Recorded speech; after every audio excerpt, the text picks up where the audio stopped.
Bonjour à tous, alors aujourd'hui petit exercice de police scalaire dans l'espace. Ici on a un cube, A, B, C, D, E, F, G, H. On prend deux points I et J. Alors I, il est à 1/3 donc de A sur le segment AE, donc on a I égale 1/3 de AE vectoriellement, et J c'est le milieu du segment FG. Voilà, j'ai tout représenté et on va calculer, sans mettre un repère, hein, le produit scalaire BI, BJ. Et pour ça on va utiliser une décomposition et la relation de Schall. Alors, BI, eh bien, on va décomposer nos deux vecteurs BI et BJ sur les arêtes de notre cube. Donc, BI, eh bien, je vais dire que c'est BA plus AI. Scalaire BJ et BJ, par exemple, on peut dire que c'est BF plus FJ. Et maintenant, on va utiliser la distributivité du produit scalaire. Donc, ça fait BA scalaire BF plus BA scalaire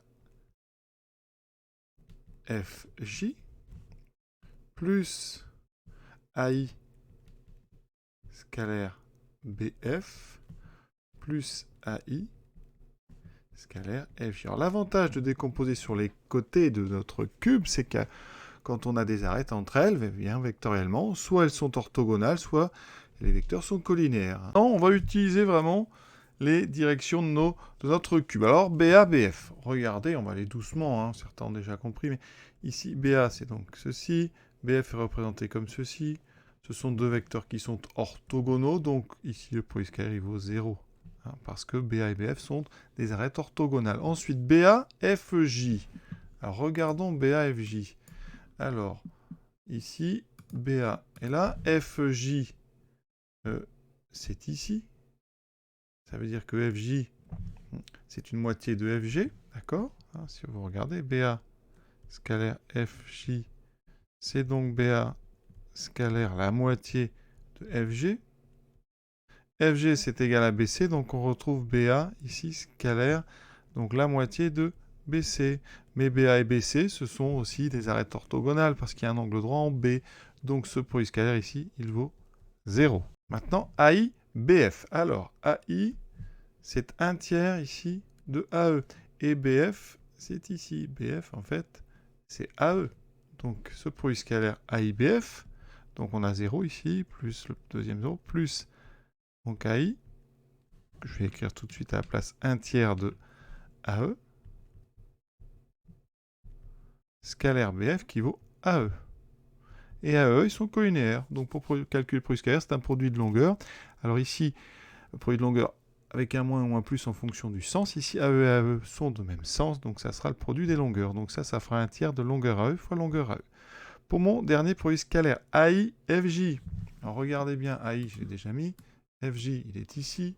Donc ça veut dire que, eh bien, FJ est dirigé par la droite FG et AI est dirigé par AE. Eh bien, les droites AE et FG sont des arêtes du cube, elles sont orthogonales. Donc ce produit scalaire, il vaut aussi 0. Vous voyez, et dans les 4 produits scalaires, il y en a 3 qui étaient nuls dus aux orthogonalités dans notre cube. Il nous reste donc AI BF, c'est-à-dire 1/3 de AE. C'est donc 1/3 de la longueur AE fois longueur AE au carré.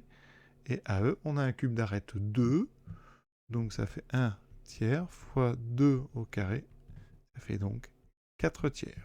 Et voilà comment on va pouvoir se débrouiller pour calculer les produits scalaires dans un cube sans mettre de repères en place, hein, en circulant en fait sur les arêtes, donc en utilisant Schall et en développant notre produit scalaire grâce à la distributivité. Aussi faire cet exercice avec un repère, hein, on va vérifier comme ça vous fait un petit peu d'entraînement. Je vais me placer dans un repère orthonormé, donc je fais A, 1/2 de AB, 1/2 de AD et 1/2 de AE. Et je vais faire les coordonnées de BI et BJ. Alors, coordonnées de BI, on peut faire ça assez vite. Donc pour aller de BAI, je me déplace donc de -1, alors -2, pardon, puisque c'est des 1/2 de AB, donc -2. Ensuite ici, je vais prendre 0, et je vais monter ici d'1/3, mais comme c'est des côtés de longueur 2, ça fait 2/3. Ensuite, je vais faire le produit scalaire avec BJ. BJ, donc pour aller de B à J, j'utilise donc, je n'utilise pas de vecteur AB. Par contre, je dois me déplacer ici d'une moitié. Donc comme c'est des arêtes 2, je mets donc ici un vecteur 1/2 de AD. Et je dois monter, donc je monte de 2. Et maintenant, je fais le produit scalaire. Ça me fait moins 2 fois 0, 0, plus 0 fois 0, plus 2 tiers fois 2. Et vous voyez qu'on retrouve très vite 4 tiers. Voilà. L'exercice est terminé. À bientôt.